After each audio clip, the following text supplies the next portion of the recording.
Hi friends, எல்லோரும் எப்படி இருக்கீங்க? இன்றைக்கி ஒரு மினி விலாக் தான் பார்க்க போகிறோம். இன்றைக்கி மார்னிங் எழுந்து ஃப்ரெஷ்ஷாகி கொஞ்சம் பாத்திரமெல்லாம் இருந்துச்சு, அதெல்லாம் விளக்கியாச்சு. எனக்கு எப்போயுமே மார்னிங் டிஃபன் சாப்பிட்றது அவ்வளோவா பிடிக்காது. என்ன அப்படின்னா அது சாப்பிட்ட மாதிரியே இருக்காது. ரைஸ் வச்சு சாப்பிட்டா தான் உண்மையிலுமே சாப்பிட்ட மாதிரி இருக்கும். ஸோ இன்றைக்கி நான் ரைஸ் தான் வச்சேன்.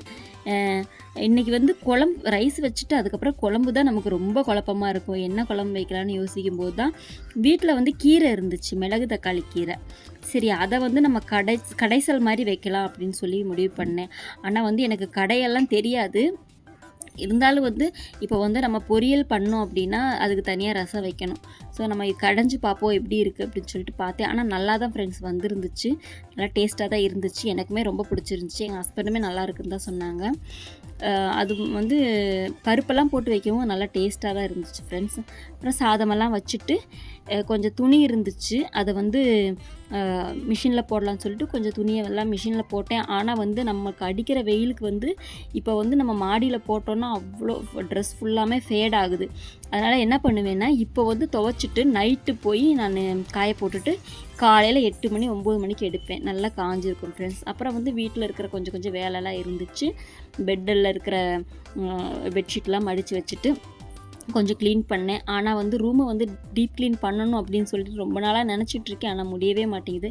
கண்டிப்பாக ஒரு நாள் அதுக்கு டைம் எடுத்து பண்ணணும் அப்படின்னு முடிவு பண்ணியிருக்கேன். பார்ப்போம் எந்த அளவுக்கு முடியுது அப்படின்றது. ஆனால் இந்த சம்மர் சீசனில் உடம்பு ரொம்ப டயர்டாகுது ஃப்ரெண்ட்ஸ். அதனால் எந்த வேலையுமே பார்க்கணும் அப்படின்னு தோணவே மாட்டேங்குது. இப்போ இந்த அளவுக்கு நம்ம வேலை பார்க்குறதே பெரிய விஷயமா இருக்குது.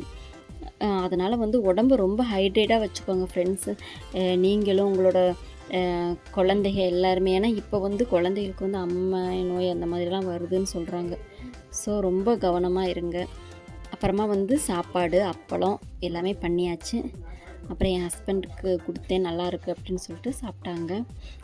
ஓகே ஃப்ரெண்ட்ஸ், இதே மாதிரியான வீடியோஸ்க்கு எங்களோட சேனலை சப்ஸ்கிரைப் பண்ணி வச்சுக்கோங்க. அப்புறம் நாங்கள் லாங் வீடியோஸ்லாம் போட்டிருக்கோம். உங்களோட ஃப்ரீ டைமில் அதையும் போய் பாருங்கள். ஓகே ஃப்ரெண்ட்ஸ், பாய். நெக்ஸ்ட் வீடியோவில் சந்திக்கலாம்.